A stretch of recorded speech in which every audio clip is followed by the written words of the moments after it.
Étudions le mouvement d'une particule chargée dans un champ magnétique. Nous connaissons la force de Lorentz avec sa composante électrique et sa composante magnétique. Celle-ci s'écrit Q fois V fois B fois sinus de l'angle entre le vecteur vitesse et le vecteur champ magnétique. C'est donc cet angle qui va permettre de déterminer la trajectoire de la particule. Observons ici deux particules dont les composantes des vitesses selon les axes X et Y sont données. Par contre, la composante selon l'axe Z, axe vers lequel pointe le champ magnétique, cette composante de vitesse est égale à 0. Nous voyons que ces particules voyagent en mouvement circulaire. Par contre, pour la particule verte, si nous donnons une valeur non nulle à la composante selon l'axe Z, nous voyons que celle-ci commence un mouvement hélicoïdal, qui est en réalité une composition d'un mouvement rectiligne et d'un mouvement circulaire.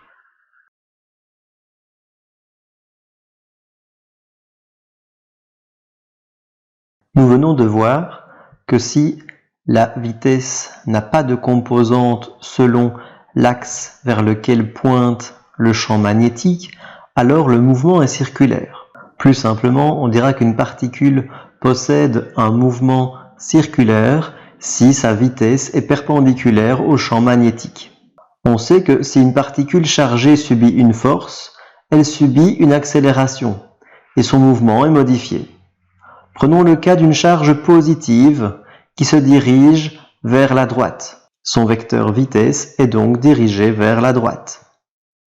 Si on suppose un champ magnétique qui pointe vers nous, c'est-à-dire qui sort de l'écran, dans ce cas, par la règle de la main droite et des trois doigts, on trouve que la force de Lorentz est dirigée vers le bas.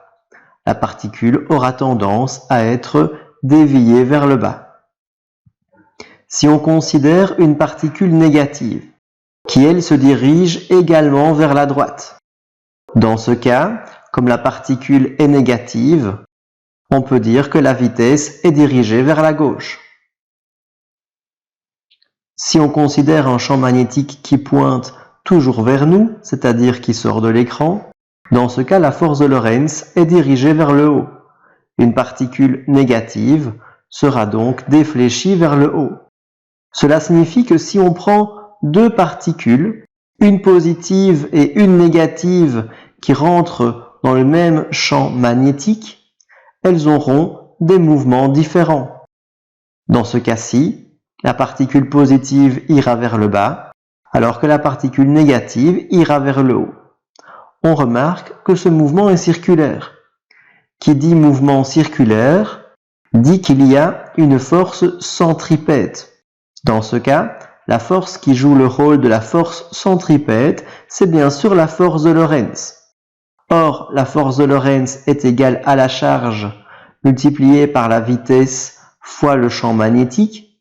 Ici, le sinus de l'angle entre les vecteurs vitesse et champ magnétique vaut 1, puisque l'angle est de 90 degrés entre ces deux vecteurs. Et on sait que cela est égal à la force centripète qui s'exprime comme la masse multipliée par la vitesse de la particule au carré divisée par le rayon de la trajectoire.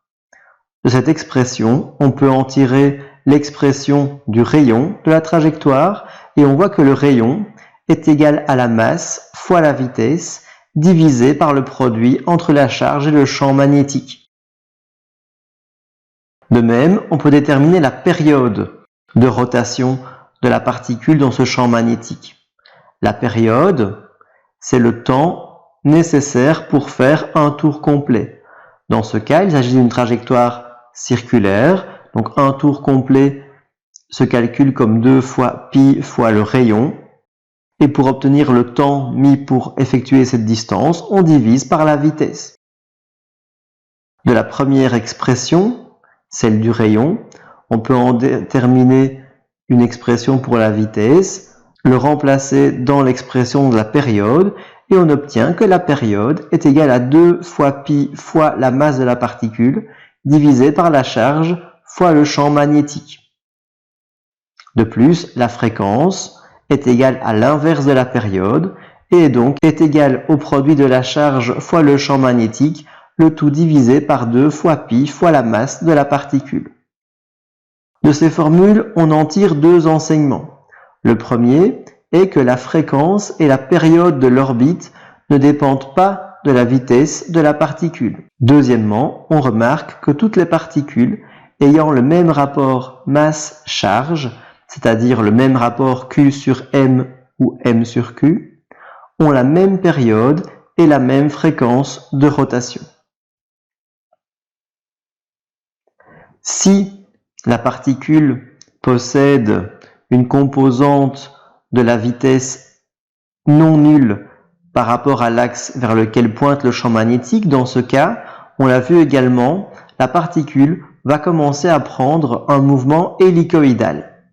Cela signifie que les composantes perpendiculaires au champ magnétique vont participer au mouvement circulaire, c'est le cas précédent, mais à cela, on ajoute une composante parallèle au champ magnétique qui, elle, va participer à un mouvement en ligne droite. Donc si on combine un mouvement circulaire dans un plan et un mouvement rectiligne selon un axe perpendiculaire à ce plan, on obtient bien un mouvement hélicoïdal. De ce mouvement hélicoïdal, on peut en déterminer le pas. Le pas, c'est la distance entre 2 points identiques du mouvement circulaire, comme indiqué sur le schéma. C'est égal à la vitesse parallèle au champ magnétique fois la période. C'est égal à la composante parallèle au champ magnétique de la vitesse multipliée par 2 fois pi fois m divisé par le produit entre la charge et le champ magnétique. Cela signifie que l'écartement entre les différentes spires de ce mouvement hélicoïdal vont dépendre de la masse, de la charge et du champ magnétique. Comme application, on peut parler des aurores boréales. En effet, nous avons vu que autour de la Terre, à cause du géomagnétisme, il y a des régions qui emprisonnent des charges électriques autour de la Terre. On appelle ces régions les ceintures de Van Allen. Dans ces régions, les particules chargées sont capturées par cet ensemble géomagnétique et vont circuler de manière hélicoïdale selon les lignes de champ magnétique. Donc ces particules avancent et tourbillonnent en suivant les lignes de champ magnétique. Il y a des endroits où ces particules peuvent atteindre l'atmosphère terrestre. Ces endroits sont particulièrement difficiles à atteindre puisque dans ces zones, le champ magnétique est très intense. Ces zones sont très difficiles à atteindre puisque dans ces zones règne un champ magnétique très intense qui va faire en sorte que la particule va rebrousser chemin ou va freiner, l'empêchant de continuer son chemin.